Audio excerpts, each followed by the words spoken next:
কি বলছো? I am very fine. Shabnam তো ঠিকই বলেছে।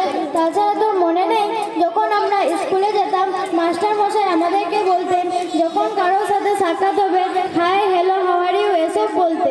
মায়া তো ঠিকই বলেছে, তাই আমি আই এম ভেরি ফাইন বললাম।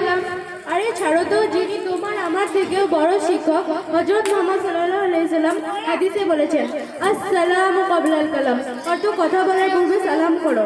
ওইসব বাদ দে, বল তোরা কেমন আছিস? আলহামদুলিল্লাহ ভালো আছি। তুই আবার গেও ভাষা বললি? নাউজুবিল্লাহ।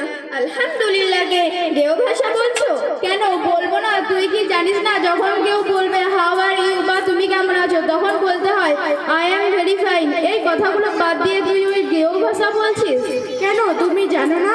কেউ কিছু জিজ্ঞাসা করলে সেটা ভালো বোঝালে আলহামদুলিল্লাহ, জাযাকাল্লাহ, মাশাআল্লাহ ইত্যাদি বলতে হয়। তাছাড়া তো তোরা নির্লজ্জ বেয়াদবের মতো পোশাক পরে তোরা কোথায় যাচ্ছিস? তোরা আমাদেরকে নির্লজ্জ বিয়াদব বললি। তাছাড়া তোদের মতো হাব্বা জুব্বা করে আমাদের লাইফটা এনজয় হবে না। বোরখা পরে লাইফটা এনজয় করা যায় না বুঝি? হায় আফসোস, তোমাদের মতো হাজারো মুসলিম মেয়েরা পর্দাটাকে হালকাভাবে নিচ্ছে এবং ঘৃণা ব্যবচারী করে লজ্জিত বঞ্চিত হচ্ছে। এই তোদের সমস্যাটা কোথায় বলতো? সমস্যাটা আমাদের না, সমস্যাটা তো তোমাদের। ইসলামের সুন্দর সংস্কৃতি, পরিচর্যা, মগ্ন সংস্কৃতি ভালো লাগে, তাই তোমরা বেপরদায় ঘুরে বেড়াচ্ছ। আরে তখন থেকে তোরা পর্দা পর্দা করছিস, পর্দার মানেটা কি বলতো? পর্দার মানেটা হলো আবরণ করা বা ঢেকে রাখা। ধুল ছাড় তো, তোদের সঙ্গে ফালতু তর্ক করে আমাদের পিকনিকে যাওয়ার সময়টা নষ্ট হচ্ছে। চল সুমাইয়া পিকনিকে।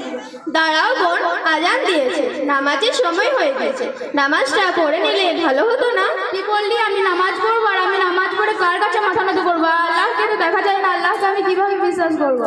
নাউজুবিল্লাহ। এ কি বলছো বোন? তুমি কি বাতাসকে অনুভব করো? সেটা কি তুমি দেখতে পাও?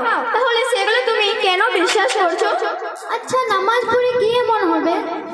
আল্লাহ পাক কোরআনে বলেছেন যৌবন বয়সী ইবাদত আল্লাহ পাকের কাছে সবচেয়ে বেশি গ্রহণযোগ্য।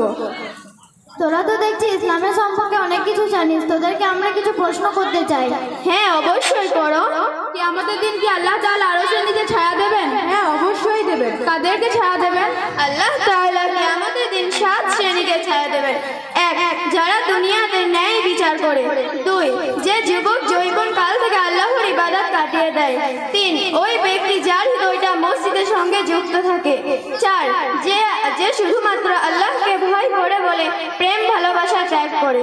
5, যে শুধুমাত্র আল্লাহর জন্য পরস্পরকে ভালোবাসে। 6, যে নির্জন গোপনকে দান করে। 6, নির্জন গোপনকে আল্লাহ জিকির করে। আচ্ছা নাফিসা ও শাহিনা, তোরা এত সব জানলি কোথা থেকে? আমরা কালীপুর দিনিয়াত মোনাজাম মক্তব থেকে শিখেছি। সেখানে শিক্ষা দান করার জন্য 2টি শিক্ষক আছে এবং খুব সুন্দরভাবে ইসলামের বিষয়গুলি শিক্ষা দেওয়া হয়। আমরাও সেখানে ভর্তি হতে চাই। কালীপুর দিনিয়াত মোনাজাম মক্তবে 2টো জিম্মেদার আছে, মোহাম্মদ মাসুদ হোসেন এবং মাস্টার নূর হোসেন সাহেব। এদের সাথে পরামর্শ করলে তোমাদের মক্তবে ভর্তি নেওয়া হবে। আল্লাহ রাসূল বলেছেন তালাবুল ইলমি ফারিদাতুন আলা কুল্লি মুসলিম।